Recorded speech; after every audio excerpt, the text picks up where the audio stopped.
Okay, well, welcome to the show, Dr. Lia DiBello. We really appreciate you coming on here and talking to us today. Yeah. I'm sure it'll be a lot of fun. I think so, and I do want to warn the listeners and you, Greg is a little under the weather today, so he's not his Oh. usual self. So maybe he'll only be at normal person speed, not Greg What speed. what is my usual self, Brian? Yeah, What yeah. I can tell you this: our viewers and our listeners really don't know the real Greg, so maybe we'll unpack that today. There's no hiding after this many episodes. I think they know It's- exactly who you are. So, well, I can tell you this, Brian. No matter how under the weather I am, I'm so excited about this yeah, episode yeah. because one of my And favorite humans on the face of the planet is on, and we get to talk And to her. yeah, We- well, so that is kind of a good place to start, Greg, because Leo, we reached out to you after we were introduced by a mutual friend, Matt Fennell. We've talked to him before on here and talked about him on the show because of his work up at the Infantry Immersive Trainer in Camp Pendleton. Mhm. But some of the main reasons why we wanted to have you on today is one, you're a cognitive scientist. You're actually the chief science officer for ACSI Labs, which we'll talk about. But you do a lot with cognition and decision making. You're a practitioner, so you work with companies and organizations, not so much in a lab or a sort of academic setting. You're really out there in the real world, uh, applying your trade and doing what you do best. And you're in simulation and VR, and you work with subject matter experts. And so a lot of our listeners, kind of like I was briefly mentioning, are a lot of them are subject matter experts in their own field, whether that's some of them are law enforcement, some of them are highly technically skilled people working for major organizations. Some are, we have a kind of a wide stretch of folks that listen to our show, but all of them are very interested in the thing that they do. And that's kind of why they like us, because we talk a lot about cognition and sense making and problem solving, decision making, and everything that we do. This is obviously a more informal format than what we do at work, but that's kind of the real reasons I wanted to have you on today, and because your whole backstory is amazing, and I'll have links in the details for everyone to check out even more about it. But one of the things that your expertise is in is accelerated learning. So I figured, Mhm. could we start there and define, what you mean by what is accelerated learning?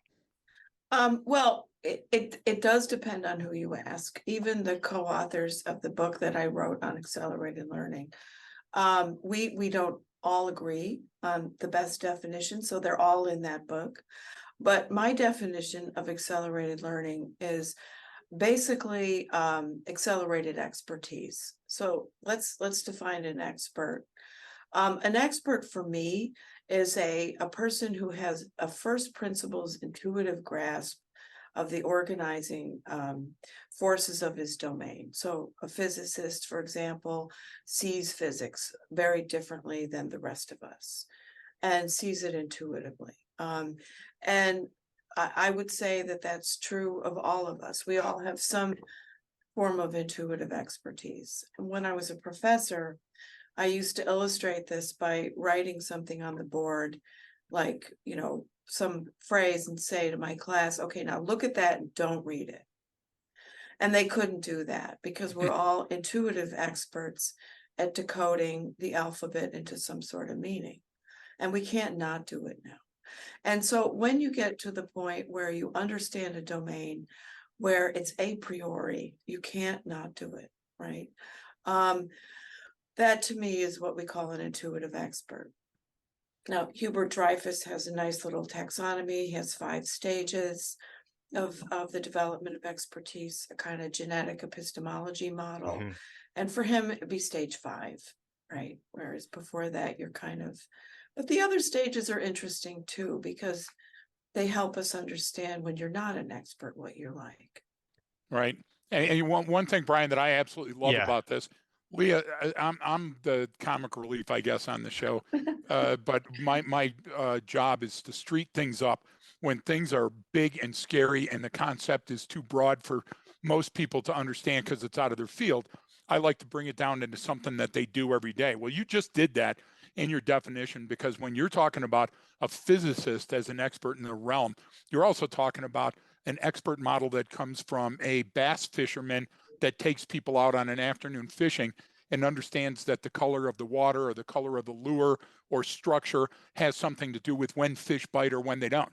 And he Right. also understands that fish don't know when it's raining, right? They understand certain things that come together, and when they coalesce, that creates a body of knowledge that's important in that person's day to day. And so what you're doing is not, highbrow for only chief science officers. What you're saying is every single field, no matter what it is, if we broke it down into critical skills, there would be people within those skills that we would deem expert, and we can follow an expert model and mimic some of those good behaviors. Is that an accurate way of expressing that? Well, the last thing you said is a bit of a point of debate. Some of my colleagues think that you can become an expert by mimicking experts. I believe there is a developmental trajectory, and you Okay. may not be able to skip steps. We know that when kids are learning to talk, even though they never hear anybody say, "We go to the store," they say that because they're starting to understand that putting ed on the end of a verb makes it past, right? So there are these interim stages in the development of expertise, and there is some decollage at a stage transition. And actually my dissertation was on that.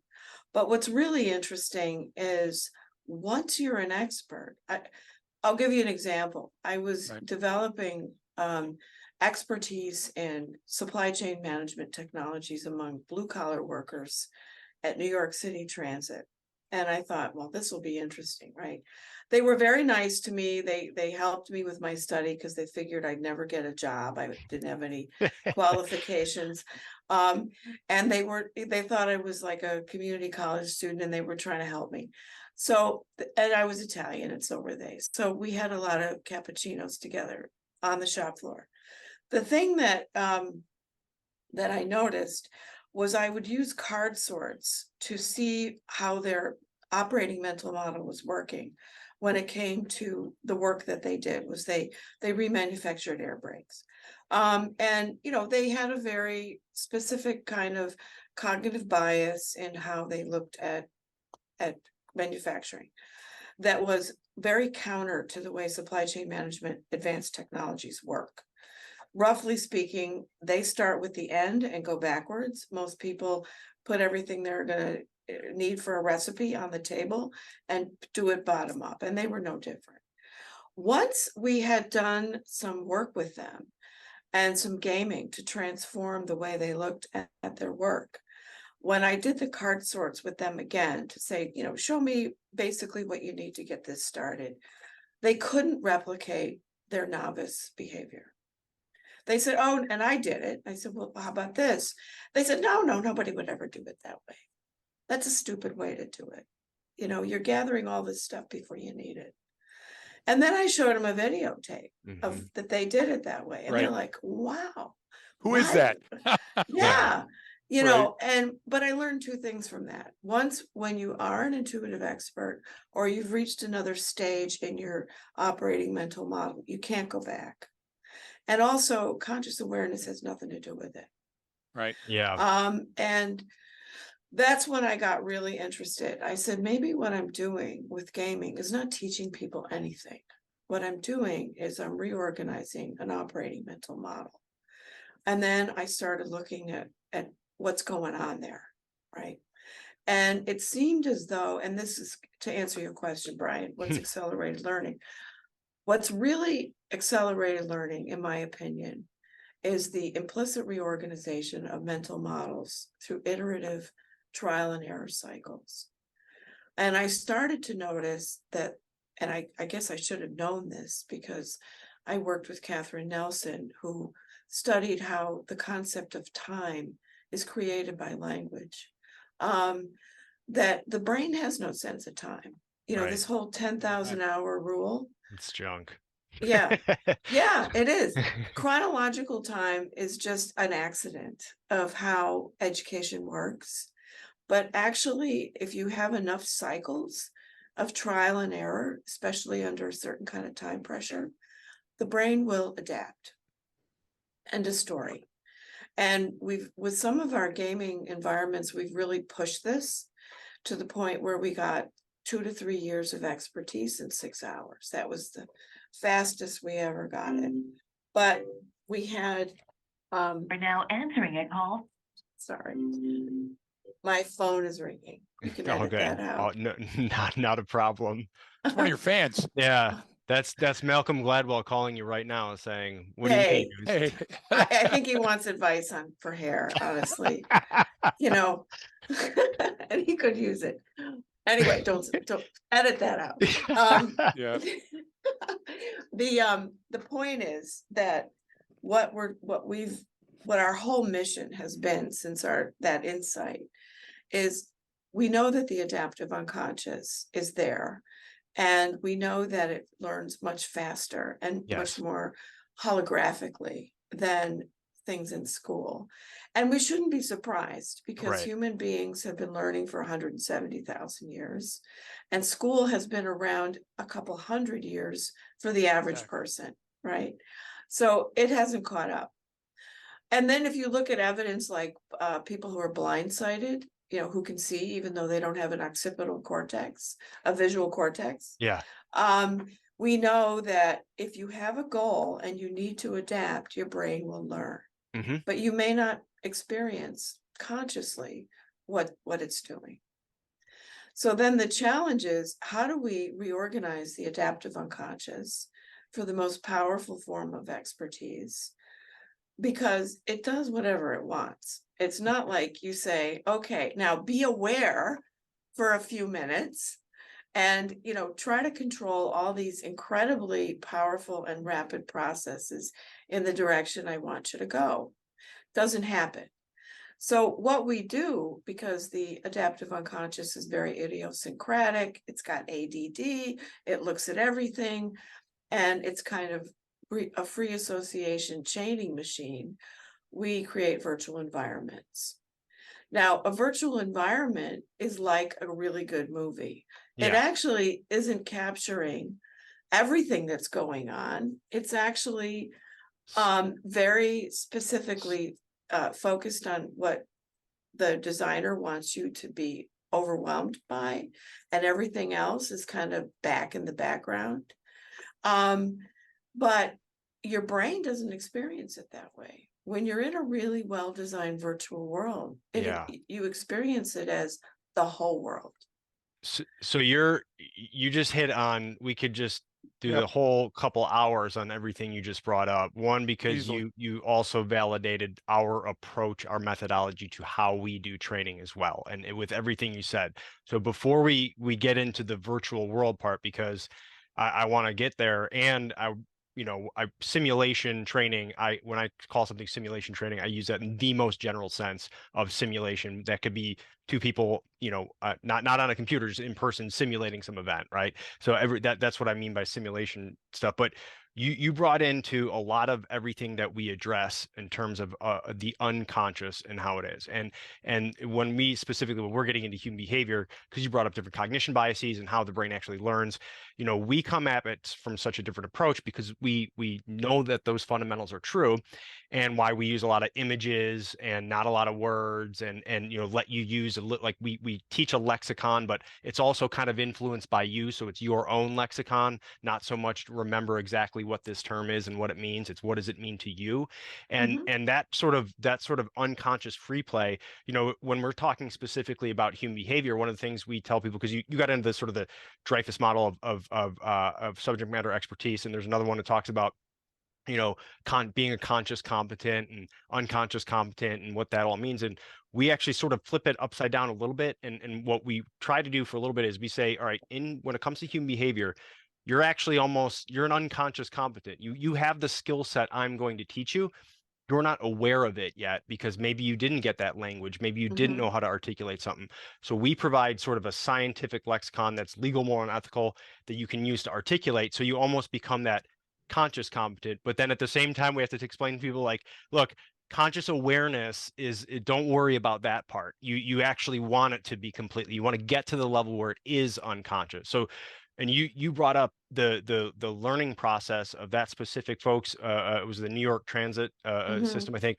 And we love seeing that, because we have those same experiences where someone's like, oh no, yeah, I knew it was this. And we're like, yeah, but 5 minutes ago you said it was that. And like, no, I would never say that. And you're like, Right, okay, well, right. I know learning has occurred, so that's good. That's it. No, and they've taken ownership of it. So they're like, no, I got to that answer. I was like, well, yes, because you used the framework. So I'm happy with that. But that sort of, I look at that almost as we kind of explained it, like top down versus bottom up processing and Mhm. how people look at things, right? And I tell a story. I had two buddies growing up with, and they were the most mechanically inclined people I've ever met, right? They fix everything. They owned apartment buildings. Their whole family did. And they worked on everything, right? And one of them could look at literally like a pile of wood and tell you exactly the size, house and how many bedrooms you could do, you could build with that. Mhm. Where the other one Mhm. would look at like a completed house and go, all right, if you want to build that, here's everything you need. And Right. it's interesting how people, you can use both of those processes. It just depends on where you're at. And I think when you're getting into, maybe you can explain this better. When you get into that area of subject matter expertise, you've sort of created whichever process works best for you and then seen it over and over again. Is that like kind of what you're getting at with Well, some of I this? think what you're talking about is we see a lot too, where people are already experts. Mhm. They're just experts in a way that's not working anymore. Right. And they have all the content because they've been doing this for decades, but it's reorganized into a sort of autopilot model that's not going to work for the changes in the situation. So what we're doing there is instead of going 1 to 5 in a Dreyfus model, we're going 5 to 5. And you're reorganizing the content, but the process is very similar. It's just that the person who's already a subject matter expert has a lot more to work with. And in some ways, they're much easier because they do have these incredibly rigid biases that are really getting in their way. But once you get them into that trial and error activity cycle, what the brain is really doing is unlearning that and reorganizing for something more adaptive with the same content. And it's very interesting to see it happen. Whereas novices going through the same exercise, they're really starting with very little in the closet there. So they don't come up with as good of an outfit. And we, that's one of our sort of points that we make a lot is that don't give up on the old guys. They actually have quite a bit of content and can be sort of converted to be intuitive expertise if they get the right methods of doing it. And it's gaming and rehearsal in simulations. And that's one of the things, Brian, I want to hit on. So Yeah. one of the reasons that I fell in love with your brain a long time ago is that we're, meaning you, Leah,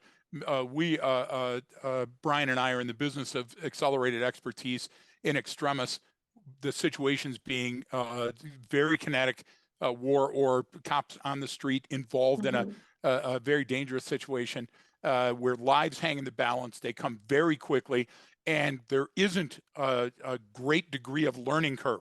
And so what we have to create is context-dependent, strategic or tactical or operational rehearsals, and we have to reorganize cognitively just a certain amount of detail to create a response. So our decision point has to come much earlier in the process, and the decision can be okay, not great. And that's another thing that you do in your work, being able to identify those decision points early enough that'll have a profound outcome temporally, right?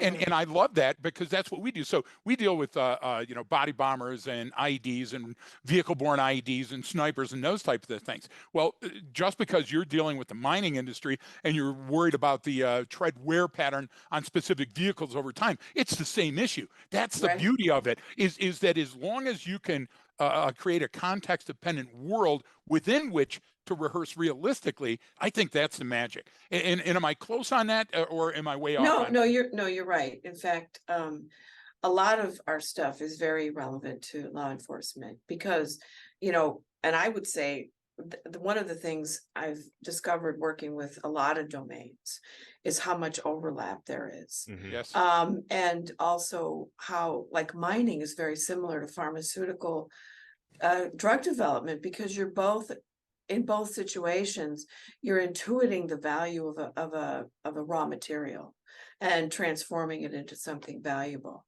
And mining is very similar to law enforcement because it's dangerous. Yeah. And You got one it. wrong move, everybody is toast. You know, you can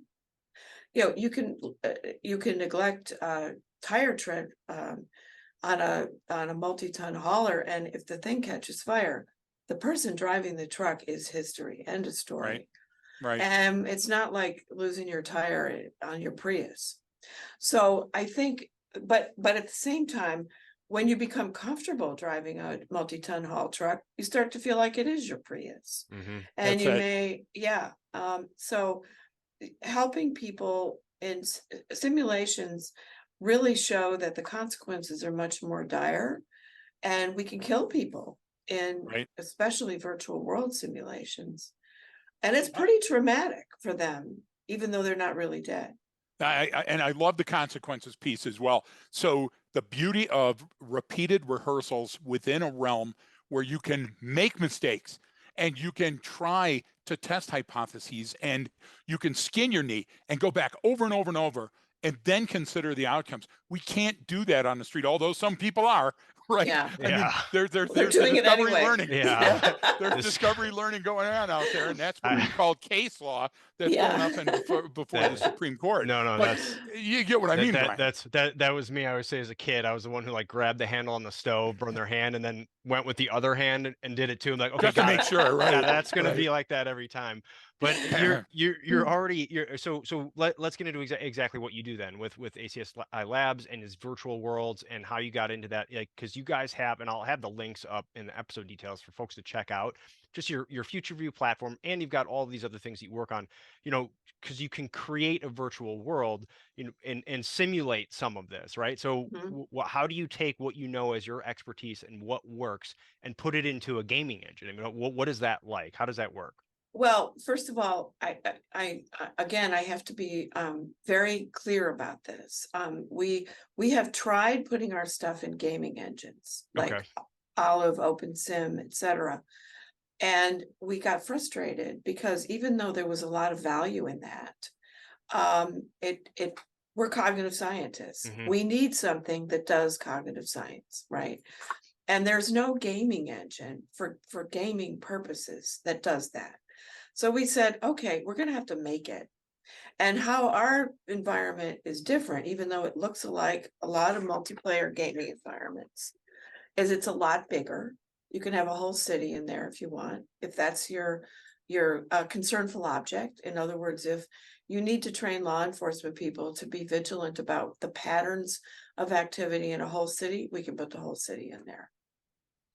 The other thing that we do that's, I think, important is we track every decision, every micro decision by everybody. Where did they walk? When did they do it? How close did they get to an IED or to a bad guy? Did they notice any subtle indicators that the bad guy is doing bad things in that building? The simulation is what we call agent-based. Mhm. So it has a self-knowledge that records your response to it. Like, he just walked by, he was within 2 feet of what an expert law enforcement person would see as an indicator of illegal activity, and he missed it. That's data. Okay, so we make these smart environments, and we have people, we give them a goal. I'm designing one right now. And not only do you have to find the bad guy, but you have to decide what to do about it and evaluate all the risks and benefits. And the bad guy and all of his or her environmental constraints know what you should be looking for and are reporting on you. So it's like a smart world. And then all of that is stored in a very detailed log. And we can use that to drive detailed metrics so that we can give you a heads up display how many misses you had in the last 5 minutes and how many hits. And you're going, I didn't see anything. Well, it was there to see and you missed it. So you get that that Well, feedback. it's because it's Yeah. not just what you do, it's what you fail to do that That's is right. can sometimes be just as important. Like I mean, even to tie back to the tire tread example you gave, Yes. failing to inspect that tire could lead to a catastrophic meltdown of that vehicle, then therefore that entire operation and therefore that company. I mean, that's so significant. Greg always sums it up as, especially with law enforcement, every tactical decision you make creates an operational certainty and a strategic unknown. Mhm. So you have to balance all of those things out. And I think a lot of people do miss that. I just want to hit on that point because it's incredible No, that no. Yeah. not just But measuring what you did do, but what you didn't do. And for exactly. businesses like mining, we also calculate the financial cost Right. in a Precisely. very detailed level. Like, So, okay, you just degraded the value of your asset besides setting yourself on fire, but those tires are cost prohibitive. Therein lies another form of bias, a fiduciary bias, because replacing those tires at the optimum level of replacement and sending them back for retread or whatever, that's a big cost, and that cuts into my bottom line. And that Mhm. means that if I go another day or another days or another week, then I make more money. And who's really going to notice those little, outside that? Well, when you go to the gaming engine and you can see the consequences of your actions, and you can see that those mistakes not only kill, but it kills productivity, and it costs more in the long run. That's where we are in law enforcement. Now, law Mhm. enforcement thinks that they can fix the dike by sticking a finger in it, and we've got plenty of fingers, we're doing fine. And the idea is, okay, but what about tomorrow? What about next week? And it's not, it's the cumulative effect is so damaging. And back early on in my experimental phases, I looked at Hicks and Zip because I was working on predictability. What's Mhm. likely going to occur? So if a person was going to run from a copper, I could predict which backyards they would choose and which they wouldn't. For Mhm. example, if there was a shed in the backyard, you're more likely to choose that. If it had a wood fence instead of a cyclone fence, you're more likely to choose that. If there was a trailer parked in it and no dog, you could use that to boost yourself over the fence and hide in a shed. So Mhm. I was creating these mental models for coppers with no computers and no internet type of thing. And what was happening is they started becoming a best practices. But you can prove it. You actually prove it in the world, in the game, because Mhm. I'm immersed in it and I see the effects over time of all my decisions. That's magic. Tell me about that. Well, and you make the mistakes. So in other words, we tell people, okay, we're not going to tell you anything except what your goal is. And you got to figure it out. And you've got, 10 minutes or less. And what they do is they do what they would normally do. Yeah. They make all the mistakes they would normally do, and they suffer the consequences. Or they miss all the cues and they get to see that. And we don't tell them which ones they miss. We just tell Right. them, go back and do it again. It is a safe way to iteratively rehearse over and over again until you figure it out. And our event generator, there's a couple things about our platform. Our event generator also changes the context. It like reshuffles the deck. Right. Like maybe there won't be a shed in the backyard next time. So that you don't just memorize a solution, Mhm. but you actually start to pay attention to how these things are organized and forward simulate in your mind what could happen. And then I think that we're not sure why, but in businesses, when we show the financial cost of these things all the way up to stock price and market cap, and also more locally and what it cost, that really affects people. Yeah. And they really start to understand how they're located in the organization. It's almost like I used to explain this to students as the DNA of your whole body is in every cell. And that tells your cell what its job is. You have to have that when you're working with an organization.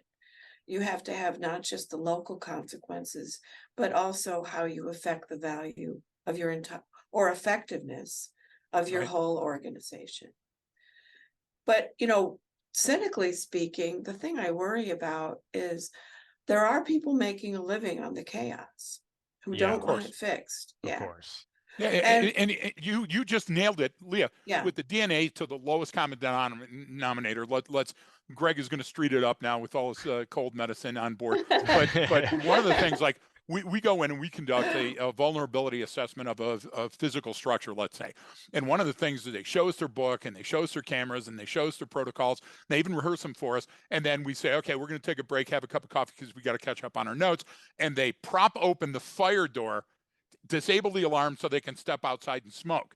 Right. That's the DNA of the Right. whole animal being influenced by this one cell. And so we try to teach people that if you don't, a janitor sees more in an hour than most of your executives are going to see in a month. So if you don't train and heal holistically the whole event, you said something that's very iterative, but not intuitive when you talk about a gaming engine that you build and how yours works compared to a first-person shooter, for example. First-person shooter, don't worry, I have unlimited lives. And if I really, really, really get killed, there's a place around the corner that I can trade in and get more lives. And don't worry, if I make a mistake, I can keep trying the thing over and over. You know what they don't do? They don't do the consequences. Life has consequences. So if you have to map out how I'm going to get better, what's the difference?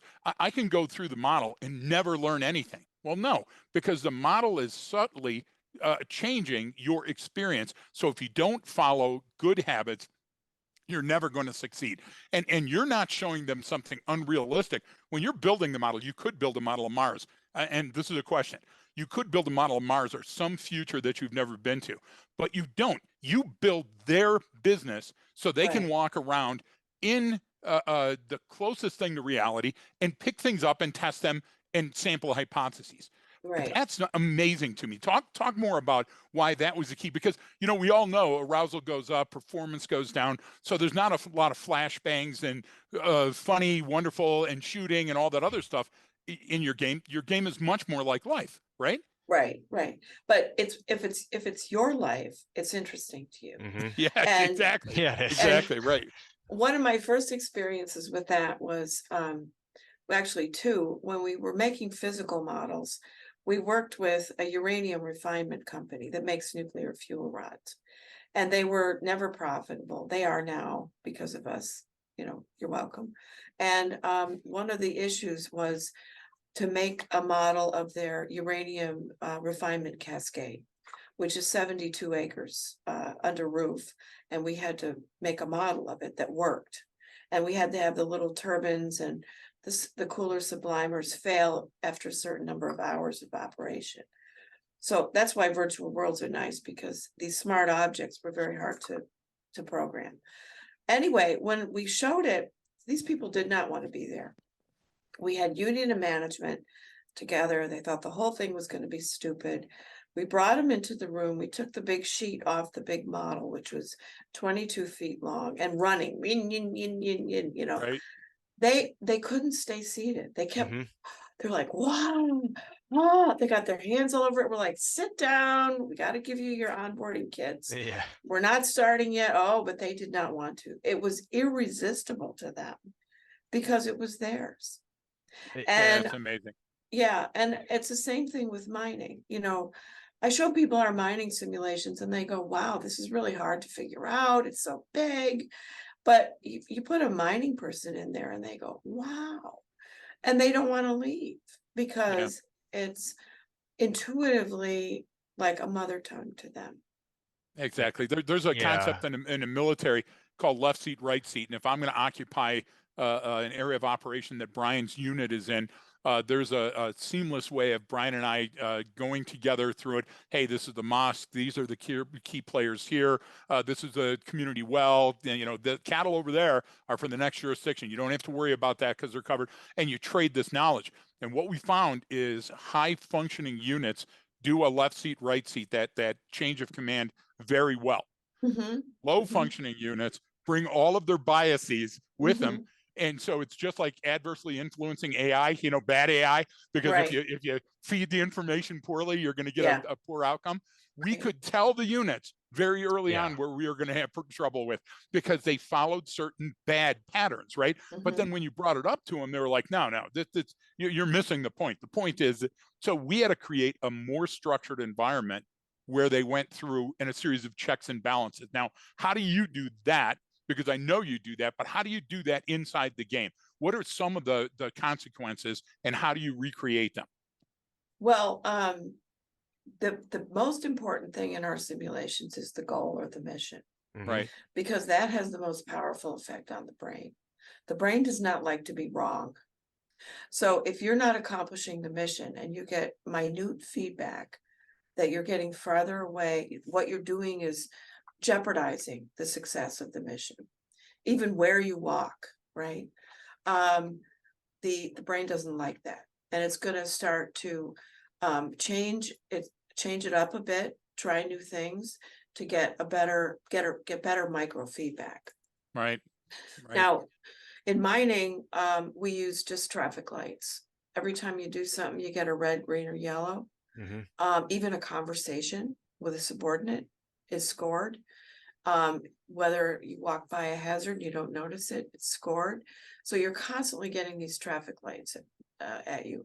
And what we find is that after about 45 minutes to an hour, you're getting mostly green, because your brain doesn't like getting those reds, and you start being more vigilant and aware. So what we try to do is, we don't have a kind of linear sequence. We have a goal, and then how you get there is kind of up to you.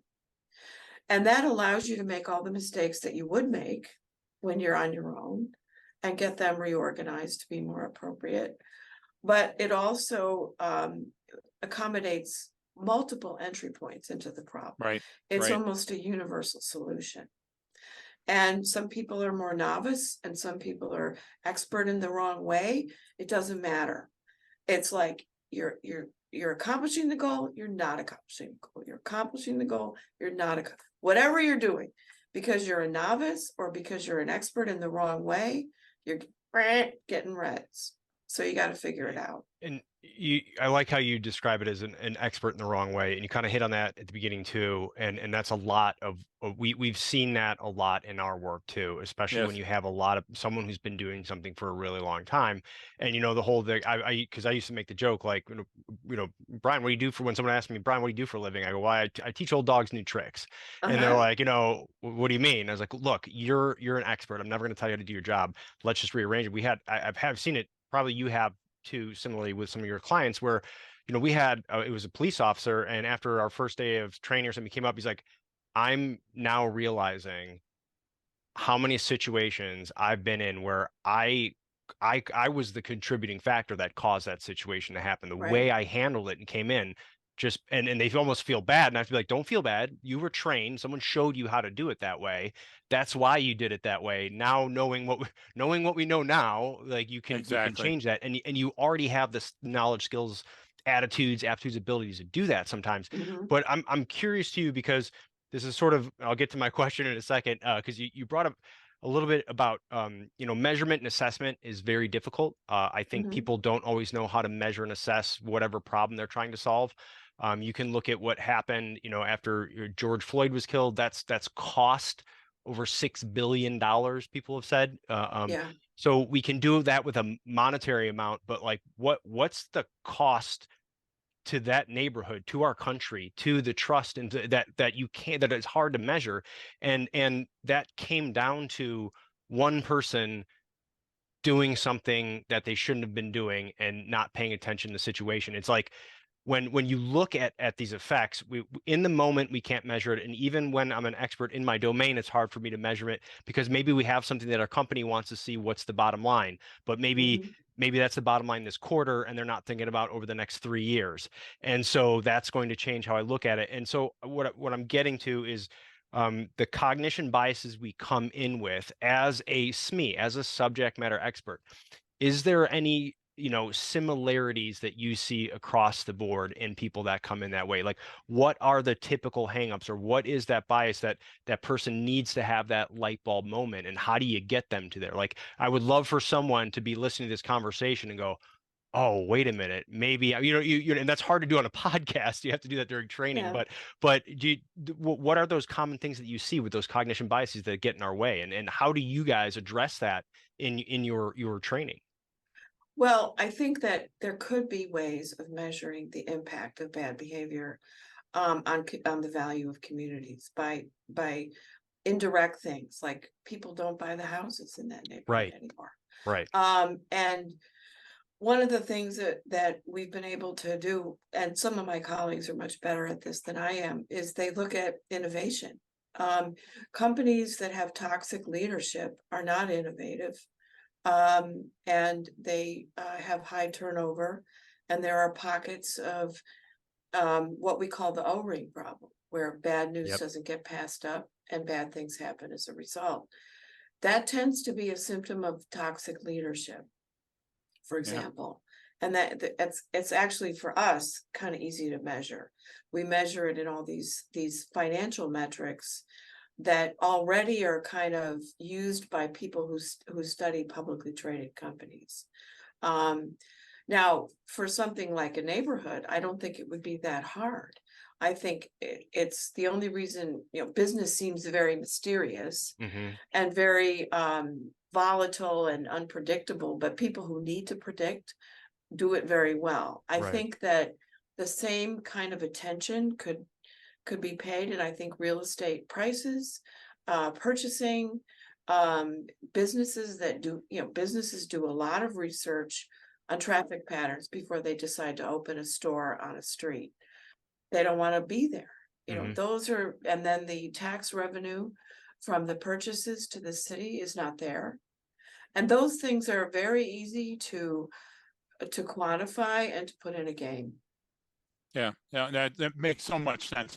And let's look at a very I like a least objectionable outcomes, and I'm always looking at the street. So I'm thinking of like a teeter-totter or a scales of justice kind of thing. And when you look at certain games that Brian and I have been privy to, and it's fair to say, I think, that Brian and I and Lia are working together on a project that hopefully will take off, and everybody will finally see it for what it is, because there's certain things that you can handle notionally, like the construct of the building, the smells down on the street, unless they're very specific to meth lab or explosives or something like that.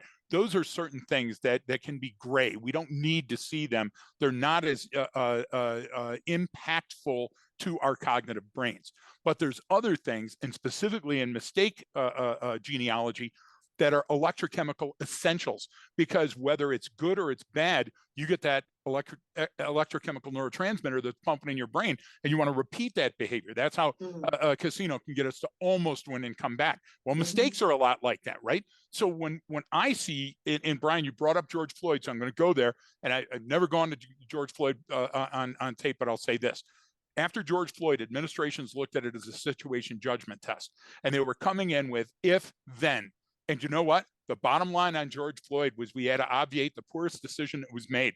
What in the greater good of anyone was it incarcerating or arresting at that time George Floyd, because it was a low-level crime scene, felony counterfeiting. He had pills, he had drugs, he had all these other things. Who was he hurting? He wasn't hurting society. That kind of behavior went on in that society every single day. Somebody chose on this day at this time, this is going to be the person that's going to jail. And they never once saw the spirals. They didn't see the ripples that were coming out from that major decision. And what I love about what you're doing as chief science officer, let's remember that, I love what you're doing, is you're smacking us in the face with the obvious. And by doing it over and over, a little subtly at the beginning and maybe a little more powerful, we learn. And that's so simple, but it's amazing, isn't it? I mean, it's that simple, isn't it?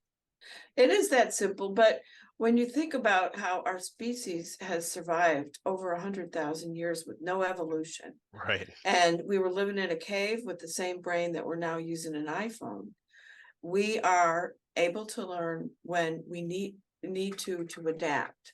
Yes. And we don't need school for that. We just need trial and error. And I also think that that the reason the simulations work is because when the brain is wrong at the most primitive level, we see it as a threat to our survival. We are adaptive survival machines. We're prey in the big, and yet we've figured out what we have to do to adapt equals survive from in our primitive brain. So that's why the games are hard to design, but also very powerful. we have to make sure we don't shut down learning, like activate the fear response. Right. But at the same time, we want the brain to think that survival is a little bit threatened here. So I think that's why games are fun. You Yes, know, you're exactly right. I think that's why Tetris is fun. Yeah. There's a level at which if they all crash at the bottom, you think you're Mhm. gonna die. But you know you're not. So that tension is very important to activating the most powerful forms of learning. And And that's a well-designed simulation. and no, and you that was a great explanation, because what you said too is, you're able to learn when we need to adapt, and that need has to be there, right? There we have, whether that's, we made up the need, or there is an actual need to be there, right? We need to have that kind of electrochemical response from our brain. It has to Right. buy into that, and we have to tie into that survival.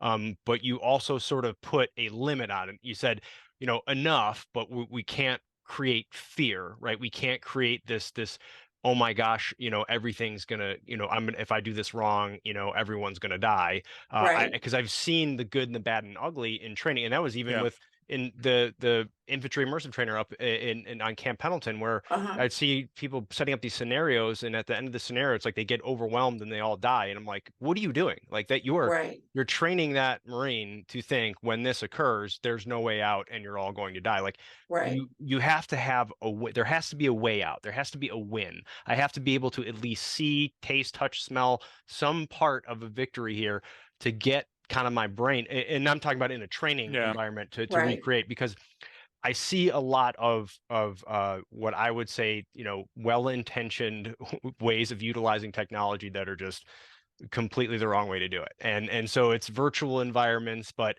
it turns into almost a first person shooter game. Or Right. let's make you do a bunch of let's run some laps around the building, do some push-ups, and then put the VR goggles on and go through. It's like, wait a minute, wait, what are we trying to simulate here? And so Right. Right. that's kind of things like, what are those limitations? How do I set that up? If I'm listening to this going like, hey, we do some virtual training, or I understand simulation a little bit, like what things need to be there and what shouldn't be there? What should I focus on and what should I not focus on? Well, we make our worlds VR accessible with the goggles, but everybody takes the goggles off. And I think it's because when you're trying to learn how your behavior affects the big picture, you do much better seeing yourself in the scene, and you do much better seeing the whole scene. And people intuitively, I think what's happening is their preconscious brain says, how am I gonna win? I'm not gonna win in a first person view where I can only see 4 feet in front of me, and I have to, Exactly. I need almost a drone view of my life right now. And we make that available too. But VR and AR have their place. So I guess what I think about all the time is, back in the 90s, the internet was one thing. And those of us in academe had email, we had internet. My friends and I hacked into the Kremlin. It was really fun. But, the idea was that the general public can't have the internet. It's too dangerous. And I thought, the internet is not one thing. It's whatever you do with it. And VR or the metaverse is the same. Yeah. Some of my colleagues are looking at what Meta's doing with their worlds, for example, and we go, wow, that is like so 2005. We made those mistakes, and we're not, we're intuitive experts. We're not even sure what's so stupid about it exactly. I don't know if we could explain it to Zuckerberg, but the fact is that nobody's going to feel like they're in that world. No. Nobody's, that's like, that's like watching cartoons. Yeah, that's such a perfect example of what I mean. And it's Yeah. like you're trying to recreate a real, existence, or a real scenario, or real experience, I should say, in this virtual world. Why? You don't Yeah. need to. That's not your Exactly. brain doesn't need that. It doesn't No. want that. It doesn't care about that. It's these certain elements that allow it to think. And you just brought up one, needing to see yourself in the scene. And correct me if I'm wrong, but you're really talking about perspective. Like, Yeah. and if I have literally an overhead perspective, and I always tell people, like, because you hear the sayings, hey, you got to walk a mile in that person's shoe, you got to see it through their eyes. It's like, okay, psychologically, do you know how hard that is for a human being really to is. see the world through another person's? That's next to impossible. Yeah. But you can gain a better perspective, both literally and metaphorically, by sometimes like that. Like, what's an overhead view? I see. It's funny when I see law enforcement agents I'm working with, and they get really nice drones and all this stuff, and like they're using it to film their SWAT raid. I'm like, hey man, like we're this. Let's open up this the capabilities on this thing a little bit. Right, Really cool right. camera, but what are we using it for? How do we gain some advantage over the situation just to get more informed awareness here, right? I Yeah, want to Mhm. make yeah. a better decision, and so that perspective is huge, and that's also what I love about the whole idea of what you guys have built is like, okay. I was not surprised when you said, well, people just end up taking off the goggles and they stare at the screen and they want to be there. Like that does not surprise Right. me at all. Okay, physiologically, we have a functional field of view. And we see in certain degrees, okay, if we're boys or girls, 6 to 11 degrees of field of view, and we have a peripheral vision to make us orient towards problems. So AR, not bashing augmented reality or VR or any of the goggles, what they're trying to do is they're trying to say, you have to walk in these shoes at this time and look around your environment, which is great. But what happens is they lost sight of that's not physiologically how humans are. That's not chemically how we learn. And Leah, when we were working back in the early days and Iraq was kinetic and people in America didn't know a lot about roadside bombs, what they built and they brought me to evaluate was an IED lane. Mm-hmm. And I said, okay, it's an IED lane. You got to change the name. And they go, why? And I said, well, you're predisposing everybody for what they're going to find in here. Why don't you call it a Domino's pizza lane? And then when somebody comes in there, if they find the pizza, they get a free pizza. But every once in a while, you blow somebody the fuck up. And that is now when they're starting to pay attention, right? And the idea was, at first, I was advised that my methods weren't going to be used. 6 months, 9 months later, we had Combat Hunter, and it becomes a law of the land. The idea is that people sometimes think that they're doing the best thing to make VR and augmented reality better. But what they don't understand is they're needlessly and laboriously weighting down cognitive load is being added where it doesn't need to be. Would you agree with that? Yeah. In fact, I really like what David Eagleman said, the neuroscientist, that what we're always doing is creating a simulation in our own heads. Mm-hmm. And we have these two little holes in our head that give us all the visual stuff. And we have some tactile stuff. Some of us have, better than others, depending on, how well we move. And we still manage to construct a whole damn world with that. Very little stuff. Well, we're not paying attention to everything. We're paying attention to, that experiment with the gorilla runs across while you're trying to. I always miss the gorilla. Okay. And I think you're counting basketballs. Yeah. Right. I'm like, and I say, yeah, I'm focused like most people who are trying to solve a problem. And if you design your worlds so that they're easy for people to reconstruct the experience in their own heads, and we put EEGs on people to make sure that we're activating the motor cortex and stuff. We want people to feel like they're there and not that they're watching somebody else's vision of what they would like the world to be like. And I think that, for me, I think virtual worlds are the best with a big screen, are the best for changing how we make decisions in context with long-term effects. But I also understand that, even I didn't get that 20 years ago. And I think that, maybe it's like I had my own trial and error cycles. And now we come up with something very powerful. And you also need to track, the world has to tell you what, your impact. That's why we use smart worlds. That's why we programmed our worlds to be smart and agent-based. And because that's how Spot humans on. learn. I mean, I always look to little Exactly. kids. Yeah. How does a kid learn? Like they fall down, they get back up, they try something a few times, they go back and, you know what I mean? Like you just, that's what you're trying to, we always try to create in a training scenario. And I know when we Right. have it, I love it.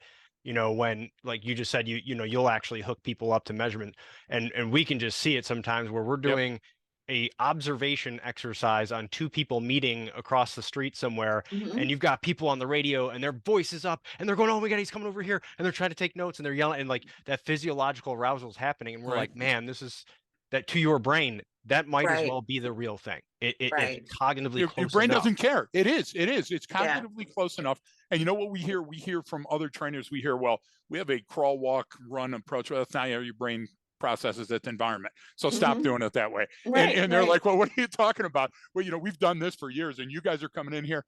Oh my God. So we live up to the disruptive name, but it's nowhere on our brand. But Mhm. sometimes you have to disrupt.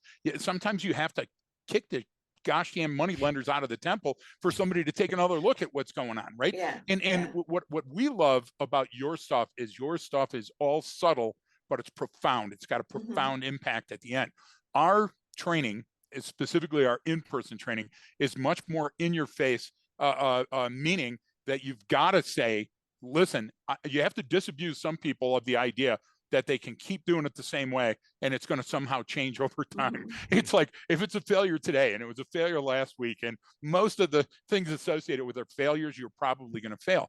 And it's because they're not training the right part of their brain. We see people, again, we'll start where we ended with the 10,000 repetitions. And they say, Mhm. you know, you can practice it. Well, you know what? That reload drill never made you a better decision maker under stress. Right. And, Right. and so we stick to what we know. We're so laser focused about our lane that we know where the lane markers are, how Mhm. wide the lane is, and what the speed limit is. And a lot of trainers need to get back in theirs. How do you, Right. because you're expensive, and you're expensive because the stuff that you do Well, works. because it But works too. Yeah. but I want to ask a question in here. I've had so many people that'll come up and throw something in my face, like they'll go, well, in Kahneman's book, and I'm like, have you ever really read anything Kahneman wrote? Because Right. it's Or really talk deep. to And him. yeah, okay, you know what I'm talking about. Yeah. Or Klein, for that matter, Right. Gary Klein in his Shadowbox. Right. The Right. idea is that we've got to go out there on the street and actually use this shit. So don't just throw me a bunch of platitudes, you know, Right. because I know that they work. And the thing that drives me to that question is, you said something that I absolutely love. You, I'll paraphrase, said that scientists learn too, and that when we find a better way, we adapt over time. And Right. that's amazing, because you're not who you were 25 years ago, and I'm Right. certainly not that person. How does that Right. strike people that have known you that whole time? I mean, do they come to you and go, hey, you're going back on your earlier work, or you're changing your mind? How does that work? You know, actually they don't, which is kind of disturbing. You know, Exactly. Right. you know, they what they noticed about me is that I was always a moving target. Like I was always Yep. asking myself, what am I doing wrong? You know, Yeah. we know that, but just having a human brain, that we're missing a lot.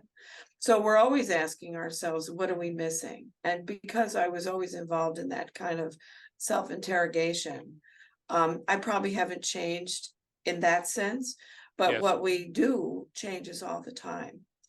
You know, we do expert worlds now, where we have a very specific capability that we're designing for, like servant leadership, right? So, I mean, I would have even 5 years ago not been sure that we could have done that. But I'm like, you know what? Hell with it. Let's try it. Theoretically, it should work. And I think that just being able to say, we don't know. I mean, the James Webb Telescope should be telling us Yep. we don't know Yep. anything. I mean, Yeah. you know, a couple of years ago, we thought the world was flat compared to what we know now. Yes. So just always take that attitude, and I think it will be a good thing. But I think also, to that point, we have to have the same social bravery. We're going to make mistakes. We're going to be wrong.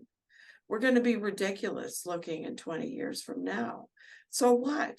We got, you know, Right. you got to get there. And I But look listen, at as a that key as a takeaway, hold on. hold on right there. That's a beautiful key takeaway, Yeah. Brian. And I hate to interrupt you, but look, Leo, what you're talking about is in police work. Police are going to make mistakes. They are going to stumble. They do a lot of work out there. And what we have to do is we have to say, we're giving them this really, really, really hard job.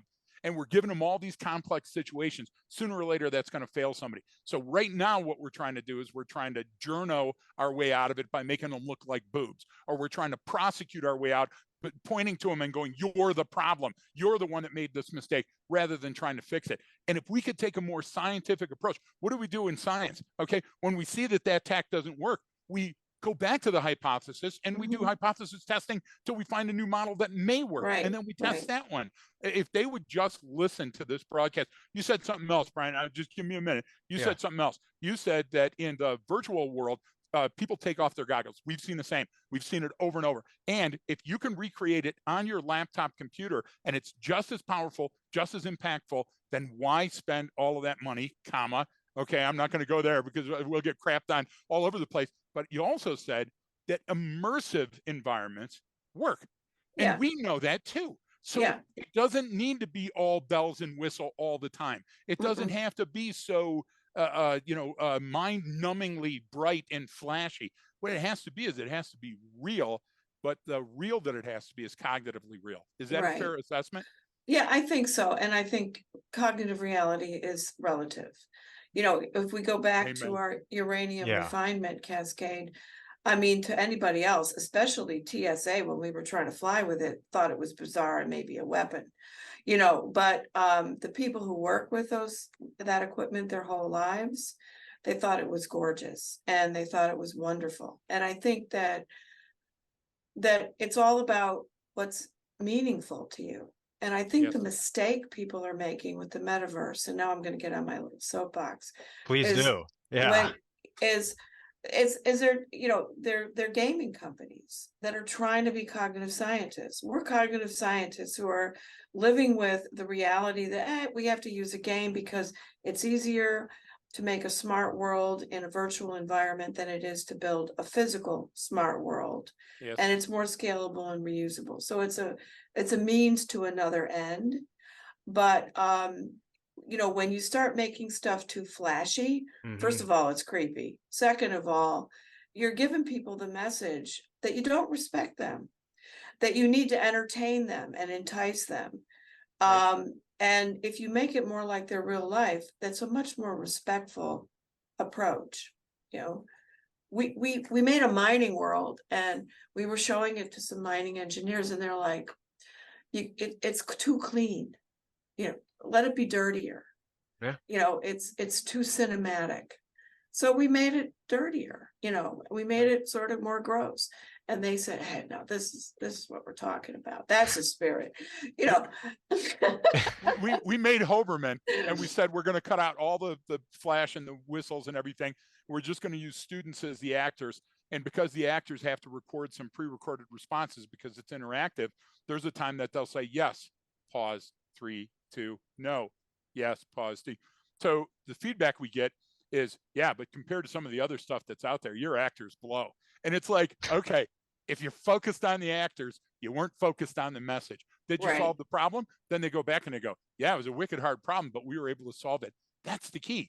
The key is, can you know, it like you could dress, answer me if I'm wrong, please tell me. You could dress your environment in mining and make it look like the Wizard of Oz. You could have the flying monkeys. You could have all the bricks would be gold on the street, and your brain will accept all of that and still want to solve the gosh damn problem. That's what they miss. And they're this carnival atmosphere that we're getting, and those folks are at the shows. Brian and I aren't at the shows. We're teaching in the trenches, right? And you're going to be at a show. Make sure you tell us about that. But Brian and I don't get to go to the show, and at the show they have wine tasting and know crudités and all that other stuff, and they talk the big thoughts. But you know what they're not doing? They're not moving the dial. And we're saying sometimes you got to take a giant evolutionary step backwards to make your training more cognitive. And they don't get it because they're saying, okay, well, ours has a pneumatic device that makes the gun shake, and we have the limb immobilizer, and we have all of these things, and that's wonderful. But I bet 10 years from now, iPhone's still going to be around. Your shit's not. You know, Yeah. it's just a Yeah. fact, right? Well, I mean, Dee Andrews, who used to head the Human Performances Labs and is a co-PI with me on a project, said that when they built the flight simulators, and they had all the turbulence and everything, experts don't pay attention to turbulence. They only pay attention to dials. And when I would, and when I was in a flight simulator for a helicopter, I knew exactly what he meant. You are not focused on any of the other stuff. You're only focused on what the dials are telling you. Are you going to crash or not? Exactly. And I think that that particularly subject matter experts have, you know, they pick and choose what they focus on. They don't look at everything. And you've got to have that symbolic density there. That's what we call it. Exactly. And so too much cognitive load, bad. Experts, the better they train themselves in experience or experiential tacit, whatever knowledge they get, they can actually offload some of those things. And Brian and I have always looked at a computer to be just that. I use my computer to help me free up this space so I can think about the hard thoughts that you know, the problems that need to be solved right now that are going to impact our destiny. And it's I got to tell you, Brian, favorite episode, because when you're talking to somebody that's this smart, and Leah, you're a wild coyote super genius, so it's always fun having you on, and you challenge us, and that's good too, because there's a lot of people in the industry that are spending a lot of money on VR and billions and trillions of dollars on VR, and that could be better spent elsewhere and improve training at the same time. Yeah, no, I agree with you. And I think you know, one of the reasons in my early career, when my mentor was Sylvia Scribner, she was a pioneer in workplace culture. She wouldn't hire anybody that had not worked. She didn't want any peer students in her PhD program. And when we started doing research on workplaces, we had to go to workplaces and be almost professional apprentices. We had to learn what those people are doing. We had to be on the shop floor. Coming from a business family, it was handy because I knew how to do that. But I decided, you know, I'm never going to do research in a lab again. It's always going to be with real people, because, you know, you get 30 undergraduates and you think you've learned something about how law enforcement is done from that. You're just fooling you. You're just trying to get tenure on the backs of a lie. You got to go hit the street. And you've got to learn how to be there as a researcher without disrupting too much of what's going on. And a lot of our colleagues can't do that. I've brought when I was a professor, I would bring colleagues to like factories and stuff to show them. They always got themselves thrown out. I said, you know, you got to realize nobody wants to see you walking around with a clipboard looking down at them from your glasses. You got to say, look, I know nothing. Teach me. Imagine that I got to do your job in a month. What do I need to know? You know, exactly. Yeah. And totally understand that I'm never going to get there, but I'd like to know a little bit of what it's like to be you. But at the same time, you know, one of the things that we learned with New York City Transit, for example, we ended up training 3,000 people on a complex technology. And we increased the MDBF, the mean distance between failure of this old equipment. And the first pass yield on repairs went way up. And we saved the property hundreds of millions of dollars. And then I realized we don't know how they're doing it. And we started analyzing their data entry patterns.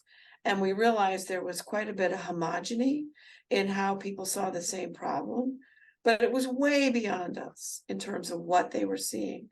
And I said to myself, we don't need to understand this. We just need to know that they do. Yep. And we can we repeat tell, it, right? Yeah, exactly. And the only statistics we did was a Chaffee test to look for homogeny.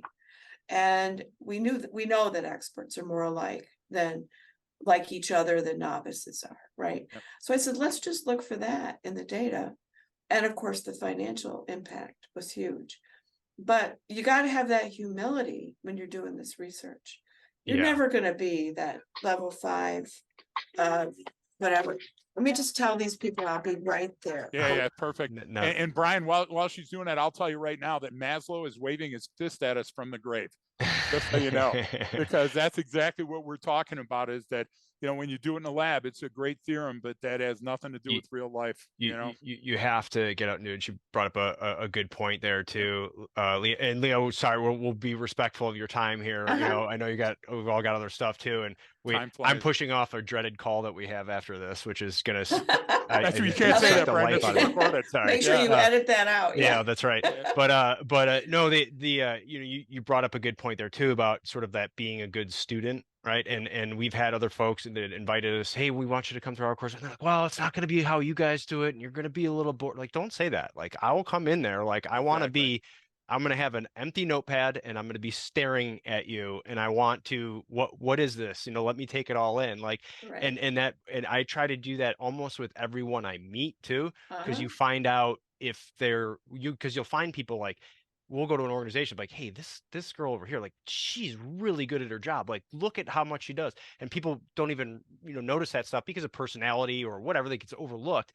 And just simply letting people tell you what's important to them. And the other thing you brought up too a little bit ago, which I think is important, about sort of updating your hypothesis and looking at things differently and how stuff changes over time. Like, my whole thing is that I hope that someone 25 years from now listens to this podcast and goes, these people were morons. I can't believe we used to think this way. You know what I mean? Like, that's the goal. Like, you look back at certain stuff and go, phrenology. How did anyone ever think that the bumps on your head told you? I was the assistant phrenologist. Yeah. I put the bumps on a lot of people's heads. You see? So it's good. But again, a lot of people have a hard time letting go. Like, this is how it's worked for me and this is how it's done. It's like, but it's a different world. It's a different context. You have to update that. You still have all of this really, really, really great tacit knowledge from which you can draw on. Use that, but conceptualize it in maybe this new context or with this new situation.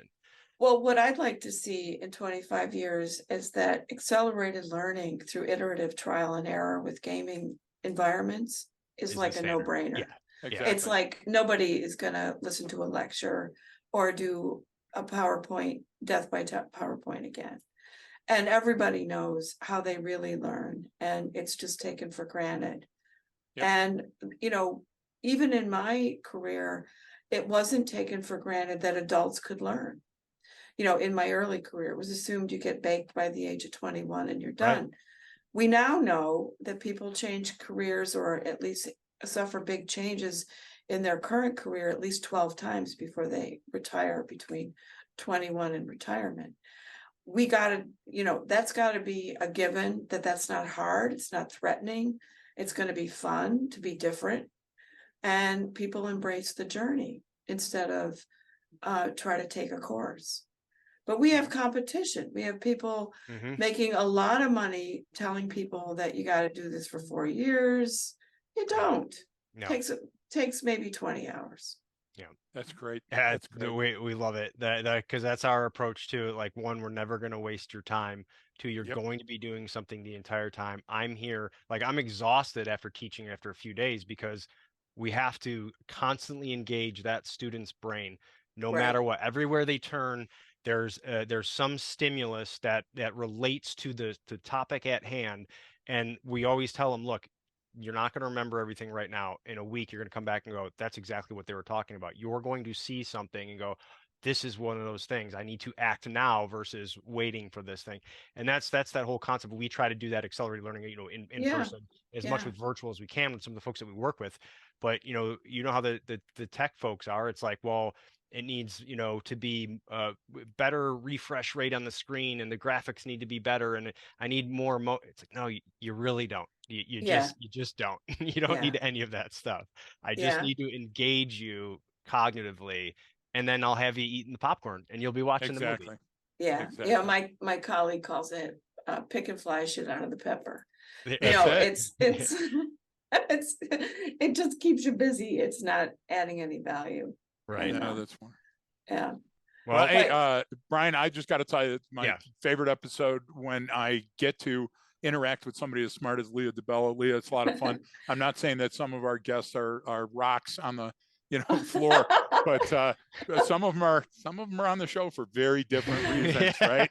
So my sweet Some little are on for the snowflake. things they've done wrong. You know what I mean? Exactly. So, no, but we what a fun time. Yeah, we appreciate you hopping on here and talking about this stuff. I could talk for hours Yeah. on all this. It's really fascinating. I love your approach and just your experience and how you do it. I took a couple Amen. pages of notes and also I did it on as like I said at the beginning as a validation of a lot of what we do. Like we're like tough to tell Yeah. people. See, like I Yeah. know we Yep. put on a show and we're goofy people, but we also really know what we're talking about here. Yeah, no, So- that's why I was looking forward to this. It was really a lot of fun. That's great. We appreciate that, and thanks everyone for tuning in. I'll put all of Leah's contact information for the ACSI. She's remember the director, excuse me, chief scientist, right? I'm supposed to say, I got to make sure chief science officer at ACSI Exactly. Labs. But I'll have the links up so you can check out their Future View platform and everything she's got going on, and link up with her on LinkedIn.